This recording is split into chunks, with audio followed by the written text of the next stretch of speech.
bienvenidos un día más a mi canal de Devoradores de Libros. En este vídeo vengo a comentaros mis lecturas de agosto.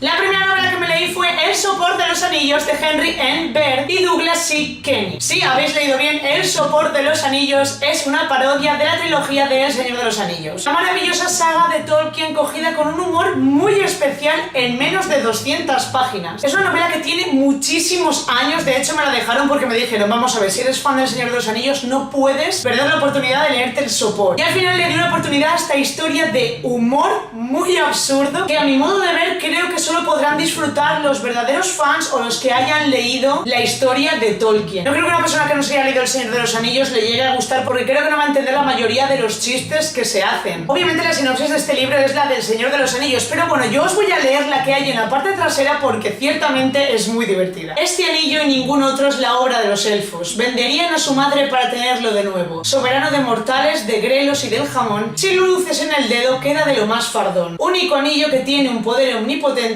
todo lo que tú le mandes lo cumplirá mismamente. Si lo rompes o lo fundes no podrá ser reparado. De hallarlo, mándalo a Sauron, los portes ya están pagados.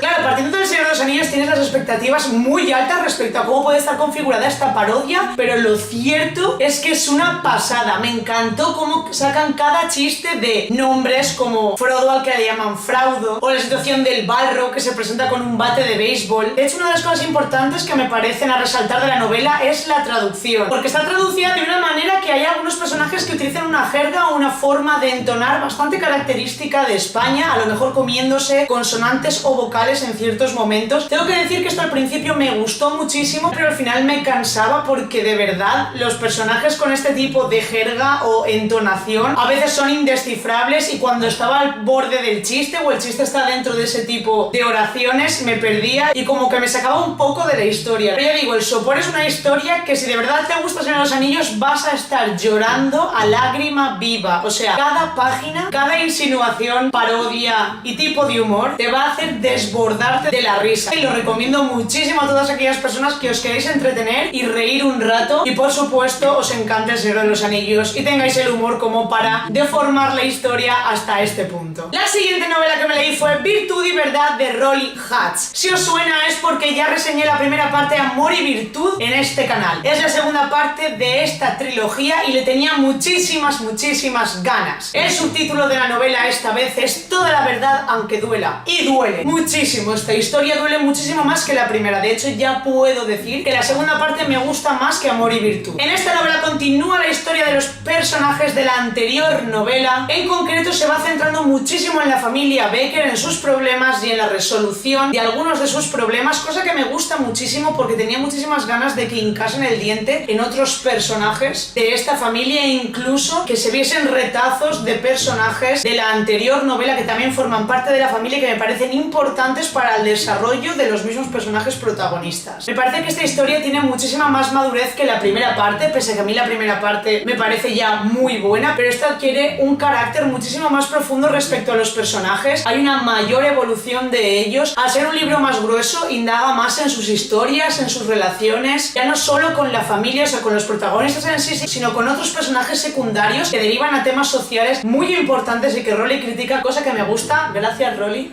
Y con el aumento de la madurez aumentan los picos dramáticos, porque sí, bellas personas, si la curva dramática de Rolly en Amor y Virtud alcanzaban niveles ilimitados, lo de Virtud y Verdad ya, pues ni siquiera nos lo tenemos que plantear. Una de las cosas que más me ha gustado también es que ha ampliado los arcos de los personajes, es decir, en el anterior libro me pasó que algún arco de personaje se me quedó corto, porque ya os recuerdo que cada novela está comprendida en un año entero y se relatan días sueltos de esos años. Entonces en la anterior novela me da la sensación de que esos días botaron la historia de algún personaje en concreto, pero aquí no me sucede eso. Y lo único que he echado de menos, que sí que está en Amor y Virtud, es uno de los centros que yo considero temáticos de la novela, que son las 4 virtudes de Platón, un pilar filosófico dentro de la historia que marcaba mucho la visión que tenía sobre algunos personajes y aquí no ha estado tan metido y lo he echado mucho de menos, pero no es una apreciación para nada negativa porque me da la sensación que en el tercer volumen eso se terminará de desarrollar y si no, pues yo pensaba que era algo menos anecdótico. Así que yo recomiendo mucho Virtud y Verdad, tal y como lo dije con Amor y Virtud. Creo que es una historia muy entretenida, con mucho salseo, con problemas familiares, pero que basa su historia en el amor, en la amistad, en la comprensión y en la sinceridad. Esta es vuestra historia, lo engloba todo. Si miras el pasado de una persona jamás podrás ver su futuro. Estoy de acuerdo contigo, pero hay algo más. ¿No crees que para conocer a una persona necesitas también conocer su pasado? Y la última novela que me leí fue La séptima luna llena vuelve, arde y regresa, de Ari Lemarco. Doy desde aquí de nuevo gracias a la autora por mandarme la novela para hacer una reseña. Lo cierto es que me hizo mucha ilusión que confiases tu novela en mí y de verdad desde aquí vuelvo a darte las gracias. La séptima luna llena centra su historia en Katalin y Giovanna, dos chicas que son muy diferentes en su personalidad y a la hora de actuar, pero que tienen algo en común que en principio escapa de su comprensión. Aun siendo diferentes, establece una relación de amistad muy fuerte que luchará contra secretos, misterios, problemas de institutos, problemas callejeros, etc. Es curioso porque al igual que Virtud y Verdad, la séptima luna llena está estructurada por días, pero también por horas. Es decir, va votando en el tiempo. A mí este tipo de estructuras me encantan porque me hace ser una lectora muchísimo más activa de lo que soy de normal. Katalin y Giovanna son dos protagonistas que lo cierto es que tienen muchísima personalidad, muchísimo carácter y en su contrapunto de actitudes se encuentra un equilibrio que entretiene mucho. Ari tiene un estilo ágil, ameno y muy coloquial. El humor que utiliza está cargado de ironía, por lo tanto te ríes muchísimo con muchas de las situaciones en las que se ven envueltos los personajes. En la historia trata muchísimos temas sociales de importante relevancia y que Ari critica, de nuevo, igual que Rolly Ari, thank you, como el acoso escolar, la violencia, las relaciones tóxicas, etc. No obstante, en este aspecto tengo que decir que derivados de algunos clichés de la literatura, la verdad es que estoy un poco cansada, por lo tanto esto es una apreciación muy subjetiva, bueno, como toda mi opinión, obviamente. Entonces al final me da la sensación de que habían muchas resoluciones de conflictos con los que no estoy de acuerdo, pues hizo que no me convenciera del todo. De la misma manera que creo que hay relaciones de personajes que para mí me resultaron muy inverosímiles. La séptima luna llena es una historia que combina realismo con fantasía, digamos que es urban fantasy. Lo que pasa es que si esta novela cuenta con 350 páginas, digamos que 250 y tantas están enfocadas a los acontecimientos que suceden en la parte realista, mientras que en las otras 100 concentran totalmente la parte fantástica, que sinceramente es la que más me ha gustado a mí de toda la novela. Por lo tanto me ha penado mucho porque me habría gustado que fuese más extensa. De hecho al principio me enganchó muchísimo porque los elementos sobrenaturales estaban dados a cuentagotas, entonces el misterio pues como que se iba agarrando a mi curiosidad. Entonces al ver que al final sí que ese elemento fantástico de alguna manera era importante, pero no con la otra trama, me desencajó un poco. Me da la sensación de que son historias que podrían funcionar perfectamente separadas. La historia realista con los conflictos de instituto, con los conflictos en la calle, con las relaciones entre los personajes, y luego la historia fantástica que solo tiene en común con la otra historia las dos protagonistas, porque de hecho inmiscuyen a otros personajes que apenas aparecen en la otra parte. De los fragmentos fantásticos me encanta. Es uno de los temas sobrenaturales que más me gusta consumir. Entonces que me parece una historia muy entretenida, que se lee muy rápido. Y de nuevo gracias Ari. La vida es como un libro, está repleta de capítulos, algunos son alegres, otros aburridos, otros dramáticos. Todos nos equivocamos, pero debemos aprender de los errores cometidos para conseguir un buen desenlace. Los demás pueden intervenir en ella, pero usted es el único novelista. Y hasta aquí el vídeo de hoy. En los comentarios podéis dejarme si os habéis leído alguna de estas novelas o las queréis adquirir. Como veis, este ha sido un vídeo mayoritariamente de libros autopublicados. En la cajita de descripción y por aquí os dejo mis redes sociales. Si os ha gustado el vídeo podéis darle a tin